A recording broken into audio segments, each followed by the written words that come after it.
Then enforce it, Marcus said quietly. Give the order, High Executive. Fire on civilian vessels crewed by volunteers protecting refugees from genocide. Let the galaxy watch you prove that might makes right. Let them see the enforcement fleet destroy a species for the crime of compassion, and then live with the consequences. Because I promise you, High Executive, if you fire on us today, humanity will spend every resource we have, every year we have, every breath we have, making sure the galaxy knows what you did here. We will build our fleet. We will make our alliances. And when we are ready, we will come for you. Not today, not tomorrow, but someday. That is humanity's promise. That is what you get for attacking us. The silence stretched across the void between the two fleets. In the enforcement fleet, commanders waited for orders. In the human fleet, volunteers checked their systems and prepared for what might come. On Earth, billions watched and prayed. High Executive Vorath made his decision. Ambassador Webb, the enforcement fleet is withdrawing from Earth space. The Assembly will be informed of humanity's position. This matter is not resolved, but it will not be resolved through military force today. You have made your point. We will remember it. The enforcement fleet began turning, their massive ships reorienting for faster-than-light travel. Within hours they were gone, leaving behind only shocked silence. Marcus sat down heavily in his chair, his hand shaking now that the adrenaline was fading. They had done it. They had faced down the galaxy's combined military might with nothing but conviction and volunteers. It should not have worked. By every logical calculation, it should have ended in disaster. But humanity had never been very good at logic when principles were involved. Elder Moradin approached him slowly. Ambassador, you gambled everything. If Vorath had given the order to fire, humanity would have been destroyed. Marcus nodded. Yes, but he didn't, because we showed him something he had never seen before. A species willing to sacrifice everything for strangers. That was more frightening to him than any weapon we could have deployed. The galaxy runs on self-interest, on calculated advantage. We reminded them that some species choose differently. That scared them more than our ships ever could. What happens now? Moradin asked. Marcus looked out at the fleet that was slowly beginning to disperse. Volunteers were turning to their lives, having stood at the line and held it. Now the galaxy learns that humanity has drawn a boundary. We will not tolerate genocide. We will protect those who seek our shelter, and we will stand by our principles even when it costs us everything. Some species will respect that. Others will fear it. But all of them will remember the day that Earth said no, and 15,000 Thornari found safety under human protection. Moradin's luminescence shone brighter than it had since leaving Thorn Prime. Then we are home, and humanity has shown the galaxy what true strength looks like. Outside, Earth continued turning, carrying billions of humans who had stood together in defense of strangers. The Thornari refugees began their new lives, protected by a species that had gambled everything on a simple principle, that some things matter more than survival itself. The galaxy would never look at humanity the same way again. Vorath's message was transmitted on all frequencies, ensuring Earth would hear and understand. This is High Executive Vorath of the Galactic Enforcement Fleet to the human government. You are harboring 15,000 fugitives from Directive 9 enforcement. Under Assembly law, you must surrender these individuals to our custody immediately. You have 48 hours to comply.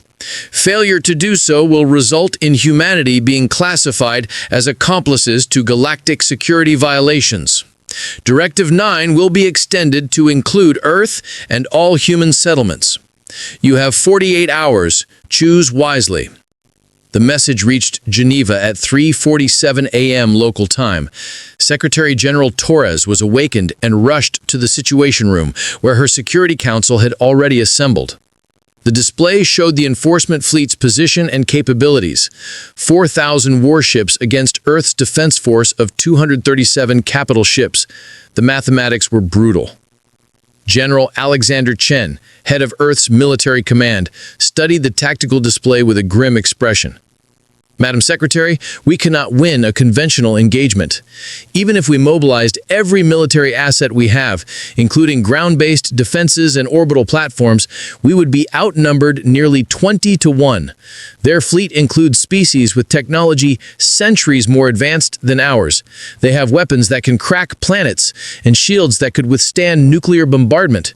If this becomes a shooting war, Earth will lose. Torres nodded slowly. She had known this moment would come. General, I am not asking if we can win. I am asking if we will fight. Chen met her eyes. If you order it, Madam Secretary, every ship and every soldier will fight. We will make them pay for every inch of space they take. But you need to understand, this will not be a war we can win through military force. If we stand against the enforcement fleet, we are gambling that something else will change the equation. Then we gamble, Torres said firmly.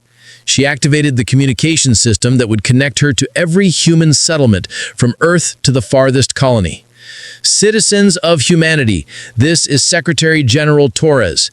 48 hours ago, an enforcement fleet arrived at our borders demanding we surrender the Thornari refugees to their custody. They threaten Earth with extinction if we refuse. I want you to know that we have considered their demands carefully. We have reviewed the law, studied the precedents, and calculated the costs. And our answer is no. We will not surrender the Thornari. They are under our protection, citizens of Earth now, and we do not abandon our own. What comes next may be difficult, it may be costly, but it will be right. Humanity has always been at its best when standing for principle against power. Today, we stand for the principle that genocide is wrong, regardless of how many species vote for it. Covenant Protocol is now active. Every ship, every station, every settlement should prepare. We are drawing a line, and when humans draw a line, we hold it. The response was immediate. Across Earth, across Luna, across Mars and the orbital colonies, people began mobilizing. It was not panic, it was purposeful action driven by shared conviction. Humanity had been here before, facing extinction threats and impossible odds. They had survived by standing together. General Chen activated Covenant Protocol, a plan that had been developed over decades but never implemented. It was based on a simple premise. If humanity ever needed to defend itself against overwhelming force, they would use every asset available, military and civilian alike. Within hours, something extraordinary began happening. Ships started appearing from every corner of human space, mining vessels equipped with industrial lasers, colony transports carrying supplies, private yachts owned by wealthy individuals, research ships designed for scientific surveys, cargo haulers that moved goods between planets. Even ancient generation ships that had carried humanity to the stars decades ago were pulled from retirement and retrofitted with whatever weapons could be mounted. They were not military vessels. Most had no shields, no advanced weapons, no tactical systems, but they had human crews who had heard their Secretary General draw a line, and they were coming to hold it. Marcus stood in the observation deck of Unity Station, watching the growing fleet assemble near Earth. Beside him, Elder Moradin watched in silence, her luminescence returning slowly as hope replaced despair. "Why?" she asked quietly. "You barely know us. Your species will face extinction to protect 15,000 strangers? This makes no strategic sense. No logical calculation justifies the sacrifice." Marcus considered his answer carefully. "Elder, let me tell you about humanity. We evolved as social creatures on a world that tried to kill us daily. We survived because we protected our group. Our tribe, our family. We built civilizations on the principle that the strong protect the weak, that communities stand together against threats. Yes, we have also been capable of terrible things. We have committed genocides of our own, betrayed our own principles, chosen convenience over courage, but we learned. We built monuments to our victims. We said never again and meant it, not just for humans, but for anyone who needs protection. The Thornari needed protection, so you became human in the way that matters most. You became family."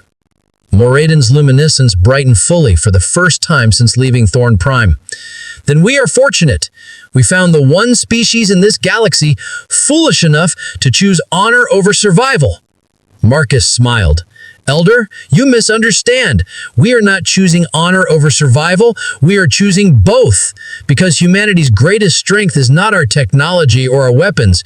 It is our refusal to accept the galaxy's rules when those rules are wrong. Watch what happens next. The enforcement fleet thinks they understand the situation. They think this is simple mathematics, 4,000 ships against 237. But they are about to learn that humans do not do math the way they expect. The 48 hours expired on a Friday morning. High Executive Vorath had expected either surrender or military positioning. Instead, he received a transmission from Ambassador Webb.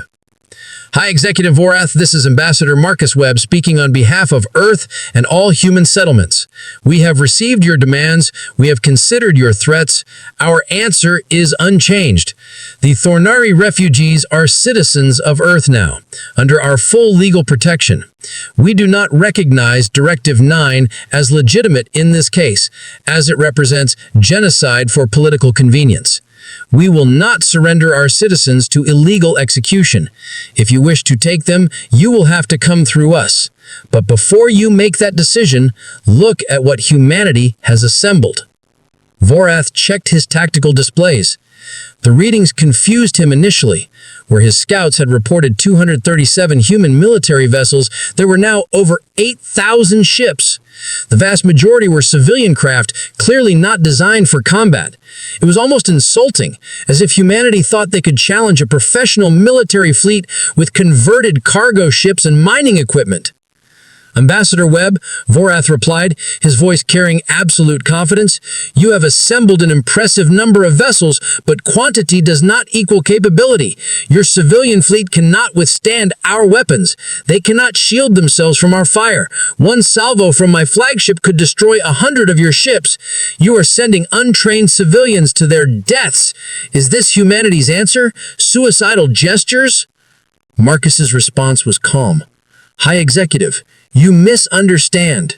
We are not trying to win a conventional battle. We are showing you something more important. Every one of those 8,000 ships is crewed by volunteers. People who left their jobs, their families, their comfortable lives to stand here. They know the risks. They accept them. Because when humanity draws a line, every human holds it. You wanted to make this about mathematics? Fine. Your 4,000 professional warships against our 237 military vessels plus 8,000 civilian craft, and behind them, billions of humans who will never forgive you if you attack us, who will remember this day forever, who will spend generations building weapons, making alliances, and waiting for the moment to make you pay for what you did here.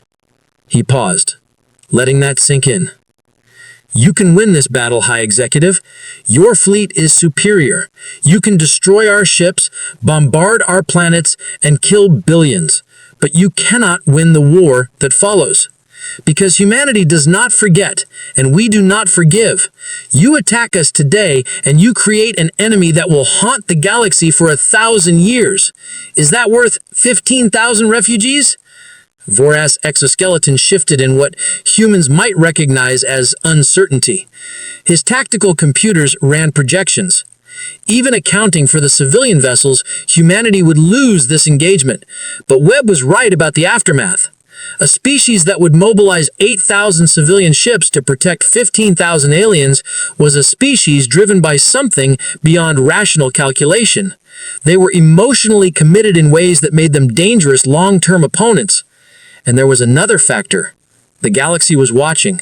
Other species had seen Earth stand alone in the assembly. Now they were seeing humanity willing to face extinction rather than surrender their principles. That was a powerful message, one that might inspire other species to question the major power's authority. Ambassador Webb, you are gambling your entire species on a moral position.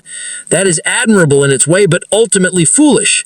The Thornari who remained behind showed remarkable dignity. Some organized resistance efforts, knowing they would fail but refusing to go quietly. Others prepared final broadcasts, messages for the refugees about their culture and history. A few simply went about their daily lives, tending gardens that would soon be ash, teaching children who would never reach adulthood, living their last days with purpose and grace. The transport fleet began its journey toward Earth on a Tuesday morning, Greenwich Mean Time. 15 massive ships, traveling at sublight speeds through carefully plotted courses that would take 3 weeks to reach Earth's territory. They broadcast civilian transponders and made no aggressive moves, following every protocol to the letter.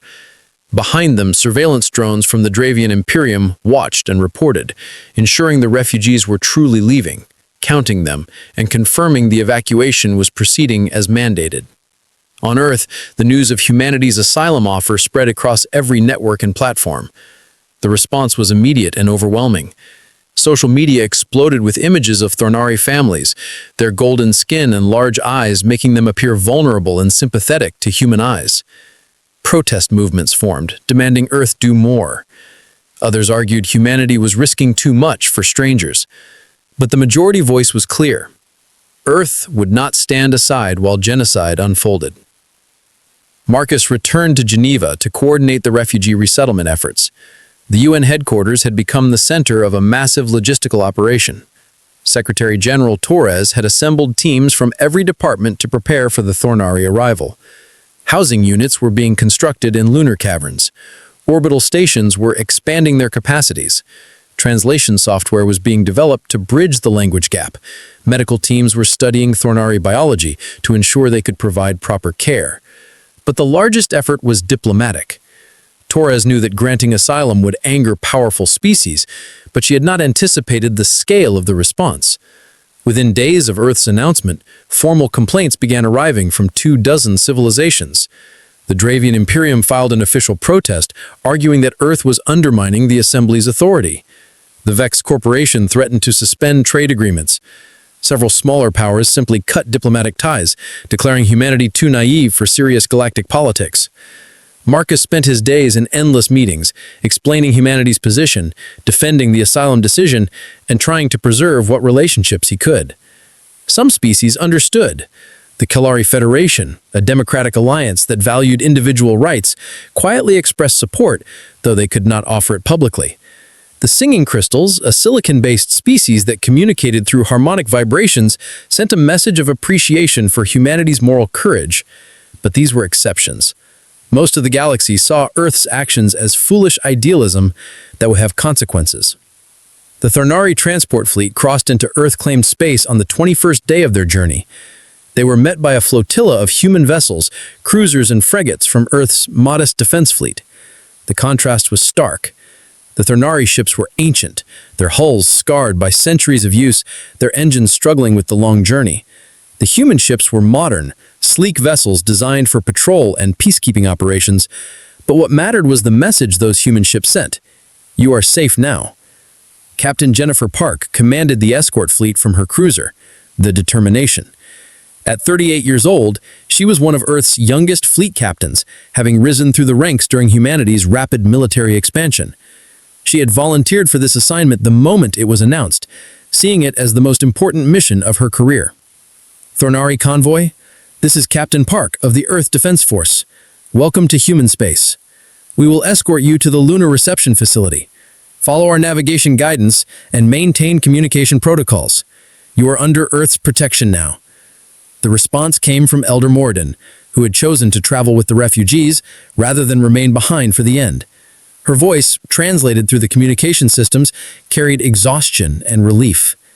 Captain Park, on behalf of 15,000 Thornari, we thank humanity for this mercy. We will follow your guidance. We place our lives in your hands. The convoy moved slowly through Earth's outer system, passing Mars and the asteroid belt where human mining operations had flourished for a century. The Thornari, who had never seen Earth's solar system, watched in wonder. They had studied human civilization, but experiencing it directly was different. They saw the massive solar collectors that powered human space industry. They saw the terraforming operations on Mars, still in early stages, but showing humanity's long-term vision.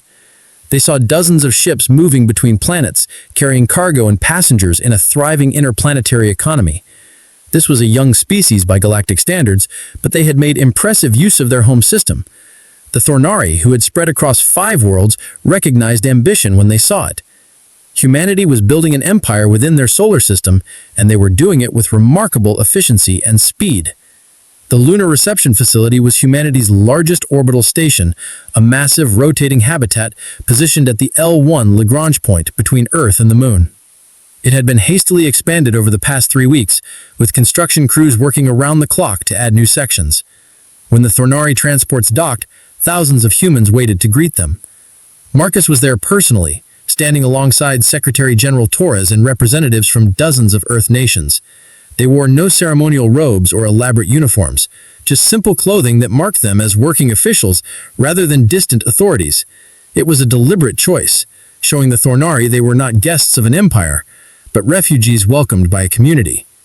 The first Thornari to emerge were children, their golden skin gleaming under the station's lights, their large eyes wide with fear and wonder. Human volunteers approached carefully, offering water and food, speaking softly through translation devices. Many of the humans were crying, moved by the sight of these young beings who had lost everything through no fault of their own. Elder Morden disembarked last, moving slowly, her luminescence dim with exhaustion. Marcus approached her directly, offering a traditional Thornari greeting that he had practiced for hours. Elder Moradin, you are home now. Earth will protect your people as our own. Morden studied him for a long moment. Ambassador Webb, you have given us a future we thought was lost. But I must ask, do you understand what you have done? The galaxy will not forgive this. They will see Earth's actions as defiance, as challenge to the Assembly's authority. You have made powerful enemies today. Marcus smiled gently. Elder, humanity has faced powerful enemies before. We have survived because we choose principles over convenience. Your people are not refugees anymore. You are citizens of Earth now, and humans protect their own. The resettlement process began immediately. Medical teams gave each Thornari a thorough examination, identifying any health issues and beginning treatment. Housing assignments were made based on family groupings and individual preferences. Orientation programs taught the refugees about Earth customs, human culture, and the laws they would need to follow. It was an enormous undertaking, but humanity had mobilized with impressive coordination. The Thornari children adapted quickly, their natural curiosity leading them to explore their new home. Human children approached them cautiously at first, but soon friendships began forming. Language barriers meant little when playing universal games. Laughter transcended species, and within days the sight of human and Thornari children playing together became common throughout the facility. Adults had a harder time. They carried the weight of survivor's guilt, knowing that, for every one of them who lived, thousands had died. Many struggled with depression and trauma. Human counselors worked with them constantly, but some wounds could not be easily healed. They would carry the memory of their lost worlds forever. For 7 days there was peace. The galaxy watched Earth's refugee operation with a mixture of curiosity and contempt. Some species admired humanity's compassion. Others saw it as weakness. Most simply waited to see what would happen next. Then, the enforcement fleet arrived. High Executive Vorath commanded the armada from his flagship, the Eternal Judgment. He was a Kralaxian, a species known for their strict adherence to law and order. His exoskeleton was black as space itself, his multiple eyes capable of processing information at speeds that made human thought seem slow. He had overseen 3 previous Directive 9 enforcements, each executed with perfect efficiency. In his view, this situation was simple. Earth had harbored fugitives from galactic justice. They would surrender those fugitives, or they would face consequences. His fleet numbered 4,000 warships, drawn from 30 different species. They represented the combined military might of the Assembly's major powers, a force designed to overwhelm any resistance. Marcus had heard enough. He activated his translation field and stood, drawing attention from across the vast chamber. High Arbiter, Earth requests permission to address this assembly. Kelvoth's scales shifted to patterns of surprise. Humanity rarely spoke during major deliberations, preferring to observe and learn. Permission granted, Ambassador Webb. Marcus chose his words carefully. This assembly was founded on principles of justice and proportional response. I see no justice here. The Thornari have committed technical violations of territorial law. offenses that dozens of other species have also committed without facing sanction. Their true crime is being young, being populous, and sitting on resources that powerful interests desire. Directive 9 is meant for species that launch unprovoked wars of conquest, that develop weapons of mass destruction, that explicitly threaten galactic civilization. The Thornari have done none of these things. Zarath turned his attention to Marcus. Ambassador Webb, humanity is still new to galactic politics. Perhaps you do not understand the long-term implications. The Thornari expansion will not stop. Their cultural programming demands growth. In 200 years, they will be the crisis we face today. Prevention is more humane than waiting for war. Marcus met the Dravian's gaze without flinching. In 200 years, circumstances may change in ways we cannot predict. Technology may advance. New territories may become accessible. Cultural evolution may shift Thornari priorities. You are condemning an entire species based on projections and possibilities, not actual threats. And frankly, I see another motivation here. The Thornari home system and their colonies contain some of the richest viridium deposits in this sector. Convenient that Directive 9 would leave those worlds empty and available for resettlement. The chamber erupted in translated protests. Several species accused humanity of naivety. Others questioned Marcus's understanding of galactic economics. A few, however, remained silent, their body language suggesting they had reached the same conclusion. High Arbiter Kelvoth restored order with a pulse of authority that rippled through the translation fields. Ambassador Webb raises valid concerns. However, the reality of Thornari expansion remains undisputed. This assembly must consider the welfare of all member species. The vote will proceed. Each delegation will cast their decision on whether Directive 9 is justified in this case. The voting system was simple. Each species could choose affirmative, negative, or abstention. A two-thirds majority was required for Directive 9 to be enacted. Marcus watched the display as votes began registering. The first votes were predictable. The Dravian Imperium voted affirmative. So did the Vex Corporation and the Harmonious Choir. Species that had territorial disputes with the Thornari voted affirmative. Powers that wanted access to Thornari resources voted affirmative. But Marcus also saw something else. Species that had no direct interest in the Thornari situation, powers that would gain nothing from their extinction, also voted affirmative. They were following the lead of the major players, maintaining alliances and preserving political capital for future disputes. This was how genocide became policy. Not through evil intentions, but through political convenience and collective cowardice. The votes continued. 60 species voted affirmative. 15 abstained, unwilling to support extinction, but afraid to oppose the major powers. 8 voted negative, smaller civilizations that saw their own potential fate in the Thornari's predicament. Finally, Earth's vote registered. Marcus touched the negative symbol, and humanity's position appeared on the display.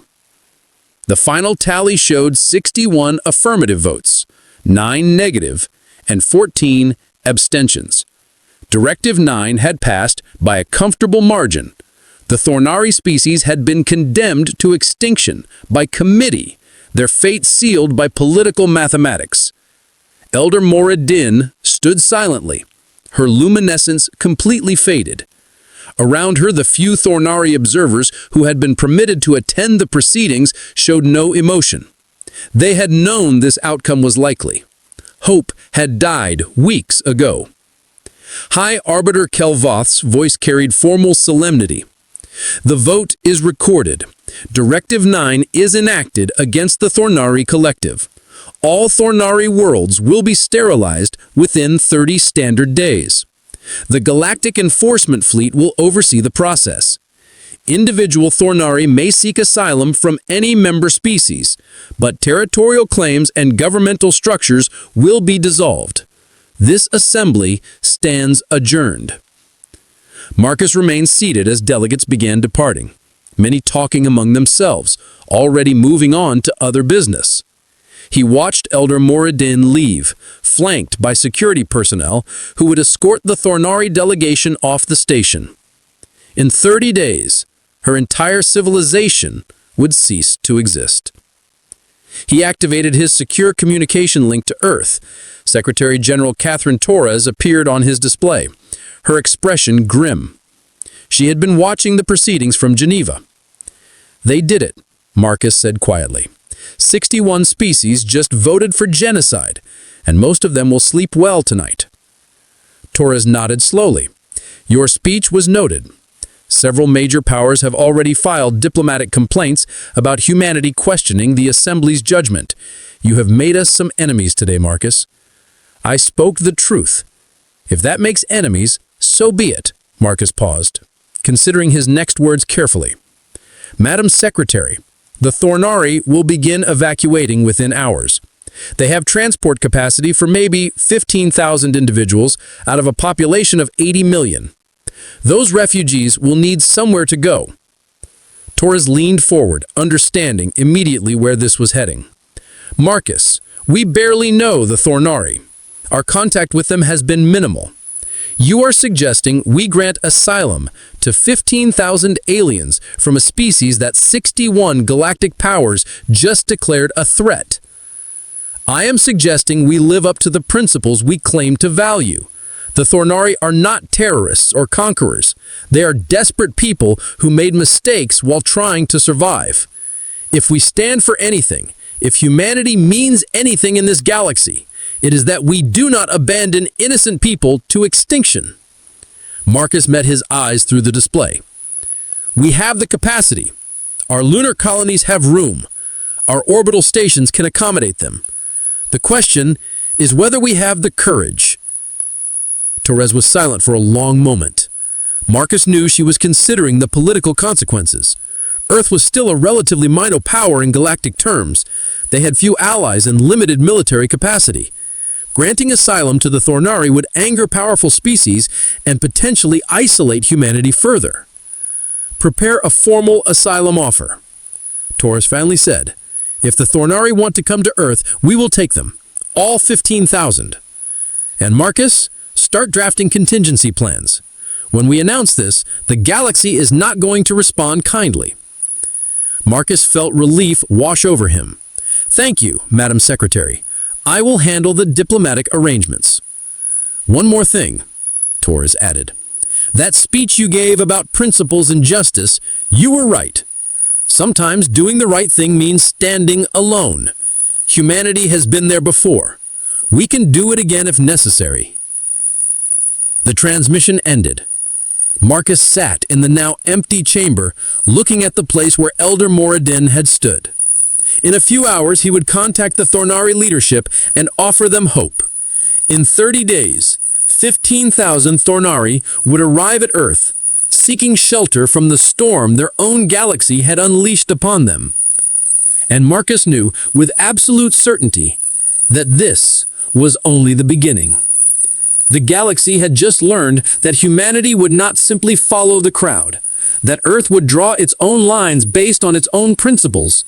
Some species would respect that. Others would see it as a challenge. Humanity had voted alone against extinction. Now they would face the consequences of that choice, whatever they might be. The evacuation of the Thornari worlds happened with terrible efficiency. Within 48 hours of the assembly vote, massive transport ships began lifting off from Thorn Prime, Thorn Secondary, and the 3 colony worlds that bore Thornari settlements. The ships were old, some dating back centuries to their species' first expansion into space. They had been museum pieces, historical artifacts, symbols of a proud civilization's journey to the stars. Now they were lifeboats for a dying species. The lottery had been the only fair way. Every Thornari who wanted to flee could register. Families would be kept together, but beyond that, the computer made the selections randomly. Democracy, in its most brutal form. Out of 80 million souls, 15,000 would live. The rest would remain behind, waiting for the enforcement fleet to arrive and fulfill the verdict of silence. The assembly hall of 1,000 voices stretched across 3 kilometers of crystalline architecture, a monument to galactic cooperation that floated in the void between star systems. Here, in neutral space claimed by no empire, the representatives of 84 civilizations gathered to pass judgment on the fate of entire worlds. The chamber itself was a marvel of engineering, with gravity plates adjusted for each species' comfort and atmospheric bubbles tailored to their biological needs. Some delegates floated in zero-gravity tanks filled with ammonia. Others stood on platforms heated to temperatures that would melt steel. The Galactic Assembly had been designed to accommodate every form of life that had reached the stars, a testament to diversity and understanding. Today, that hall would become a courtroom for extinction. Ambassador Marcus Webb sat in the human delegation's seat, a modest platform positioned near the outer ring of the chamber. At 52 years old, Marcus had spent 2 decades in diplomatic service, navigating the complex politics of galactic civilization.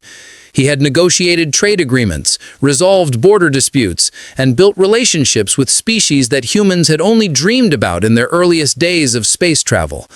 His weathered face carried the lines of countless sleepless nights spent bridging the gap between human thinking and alien logic. He wore the simple blue uniform of Earth's diplomatic corps, refusing the elaborate ceremonial robes that many other species favored. Humanity had learned early that in galactic politics, authenticity mattered more than pageantry. The chamber fell silent as High Arbiter Kelvoth entered, her serpentine body flowing across the central platform. The Kelvothi were one of the oldest species in the Assembly, their civilization spanning 12,000 years. They served as mediators and judges, their reputation for impartiality earned through millennia of careful neutrality. Kelvoth's scales shimmered with patterns that conveyed gravitas and sorrow, emotions that needed no translation. This assembly convenes to address formal accusations against the Thornari Collective, Kelvoth announced, her voice carried through translation fields to every delegate. The charges are severe. Resource theft from protected nebula zones, territorial violations of established boundaries, unauthorized colonization of worlds within disputed sectors. The prosecution claims these actions constitute aggressive expansion that threatens regional stability. Marcus had reviewed the evidence a dozen times in the past month. The Thornari were a younger species, only 400 years into their journey among the stars. They were humanoid in basic structure, though their skin held a faint golden luminescence, and their eyes were larger, adapted to the dim light of their home world. They were explorers and settlers, driven by a cultural imperative to spread their people across the cosmos. Their population had grown rapidly, and they needed room to expand. The problem was that the galaxy had already been divided. Every habitable world, every resource-rich asteroid field, every nebula containing rare elements had been claimed. The major powers had spent thousands of years carving up the cosmos, and they guarded their territories jealously. The Thornari, arriving late to this carefully balanced arrangement, found themselves hemmed in on all sides with nowhere to grow. So they had pushed into disputed zones, areas where territorial claims overlapped or remained unresolved. They had harvested resources from nebulas that powerful cartels considered their property, even though no formal ownership had been established. They had settled on worlds that ancient treaties had declared off-limits, even though those worlds had remained empty for centuries. Marcus understood their desperation. Humanity had faced similar pressures during its own expansion into the solar system and then beyond. The difference was that humans had been lucky enough to claim territory before the major powers decided to freeze all boundaries. The Thornari had no such fortune. High Counselor Zeroth of the Dravian Imperium approached the central platform, his 3-meter frame covered in chitinous armor that gleamed under the chamber's lights. The Dravians controlled the largest territory in this sector, dozens of star systems rich with resources. they were also the primary accusers in this case. "The evidence speaks clearly," Zeroth declared, his mandibles clicking as he spoke. "The Thornari have systematically violated established boundaries. They have stolen resources worth trillions of galactic credits. They have ignored warnings, rejected mediation, and continued their illegal expansion. But most concerning are the intercepted communications that reveal their true intentions."